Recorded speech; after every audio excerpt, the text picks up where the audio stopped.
So yun mga kalyas po, tapos na tayo magkape. Siyempre kunin muna natin yung wheelbarrow. Grabe sobrang init dito guys. Ang init. Dami nito guys. Kamyas, kalamig yan, asim yan. Tapos meron din pala kami rito guys na langka. Ayan, kalamig. Mukhang hinog na to. Mukhang kabag na yung tunog na guys. Kasi guys, sabi nga pala ni Nanay Remy, pag yung langka, tunog kabag, ibig sabihin hinog na yan. Mukhang hinog na to. Mukhang may pupuntot na naman tayo mga tropa. Ano ba itong ginagawa ni alias Pogi, mga tropa?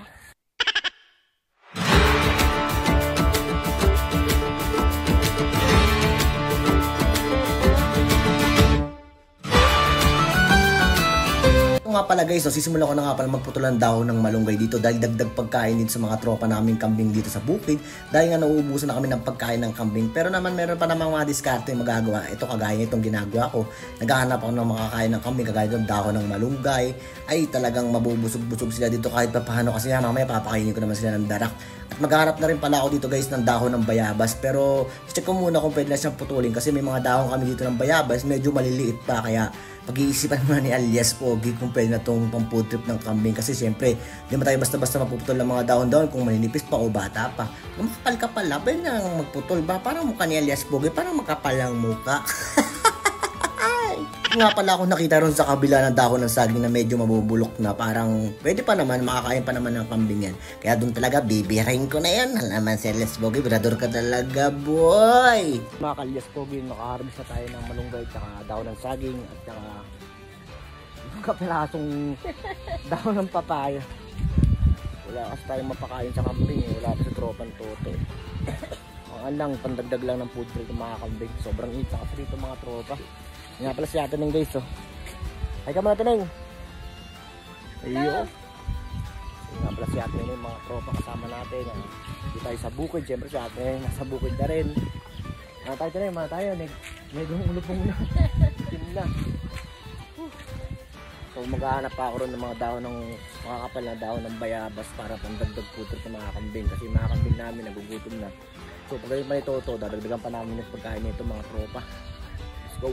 Dito nga guys, sinimulan ko na ulit maghanap ng pandagdag pagkain ng mga tropa naming kambing dito. Dahil nga dito sa amin ay ikot-ikot ka lang, baka mayroon ka pang makita maputol-putol na makakapal na dahon dyan.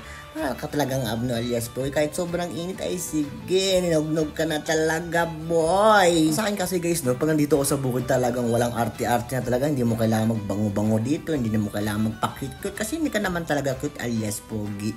Dito kasi talagang mararanasan mo talaga yung bawal maging maarte. Lahat dapat gawin mo. Tsaka dapat, mabilis kang kumilis dito. Hindi pwede magbagal-bagal. Naku, mamaya, mga kambing mo dyan, boy. Mamaya, takasan ka.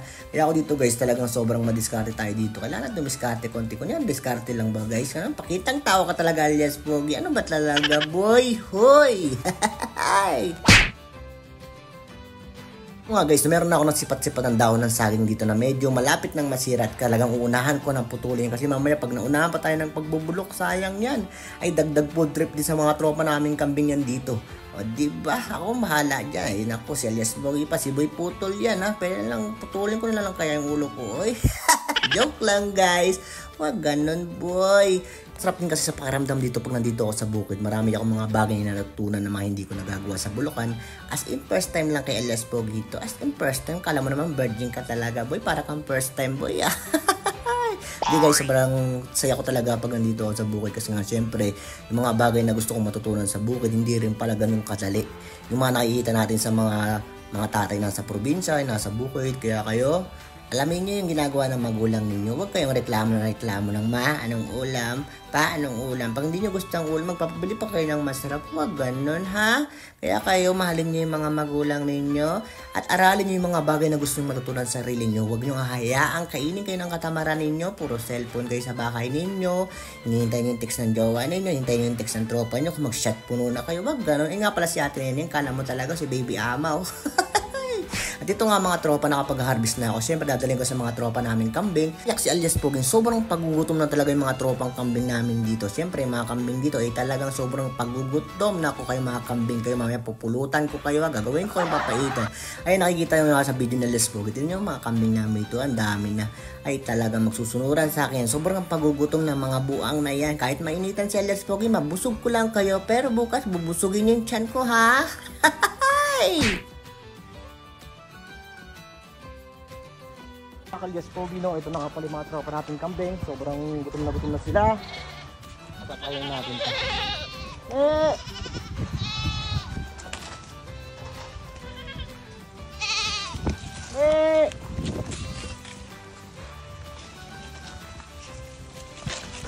Guys, sobrang gutom na ito ng mga kambing na to. Ito, malunggay eh. Oh. Malaki din.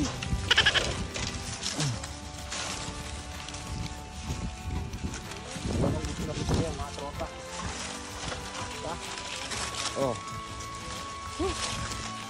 Grabe guys, sobrang init talaga dito. Kaya kailangan natin mag-tiis mga tropa. Ito nga pala guys yung puno na inaalagaan namin dito. Tingnan guys, sobrang pinakatayan niya. Diba? Laking bagay talaga yung mga puno mga tropa. Sobrang init dito. Pag lumaki pa lang ito, may magandang living sa amin. Grabe, sobrang init. Yung ibang ano ito guys, tuyot no. Diba? So, ganito na lang muna yung vlog ng Alias Poging at magdidilig pa ako mamaya. Let's go!